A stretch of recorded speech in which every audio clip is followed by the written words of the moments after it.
इतिहास अक्सर उन्हीं लोगों द्वारा लिखा जाता है जिनकी आवाज सबसे ज्यादा सुनाई देती है, लेकिन कभी-कभी सबसे खामोश कहानियां ही सबसे गहरी सच्चाइयां होती हैं।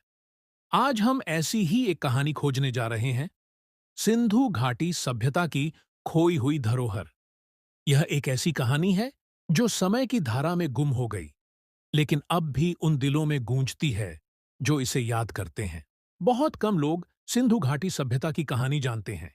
यह एक प्राचीन और उन्नत सभ्यता थी जो लगभग 3300 ईसा पूर्व से 1300 ईसा पूर्व तक फैली हुई थी और अपनी समय से बहुत आगे थी। इस सभ्यता ने न केवल शानदार शहर और उन्नत जल निकासी प्रणालियां बनाई, बल्कि अपनी लेखन प्रणाली भी कुछ अलग थी। लेकिन अचानक यह सब कुछ खो गया जब तक 1920 में इसे फिर से नहीं खोजा गया। सिंधु घाटी के शहरों जैसे मोहनजोदड़ो और हड़प्पा में ऐसी उन्नत संरचनाओं का निर्माण किया गया था जो आज के आधुनिक शहरों से भी बेहतर थीं। उनकी जल निकासी प्रणाली इतनी प्रभावी थी कि आज भी हम उनसे बहुत कुछ सीख सकते हैं। लेकिन यह सब कभी समझ में नहीं आया क्योंकि उनकी लिखी हुई भाषा आज तक समझी नहीं जा सकी। यह सभ्यता तब अजनबी हो गई जब यह दुनिया की नजर से ओझल हो गई। सिंधु घाटी का एक महत्वपूर्ण हिस्सा था उनकी सील। ये पत्थर की छोटी सी वस्तुएं थीं जिन पर जटिल प्रतीक और जानवरों की खुदाई की गई थी। इन प्रतीकों से यह पता चलता है कि यह सभ्यता कितनी उन्नत थी।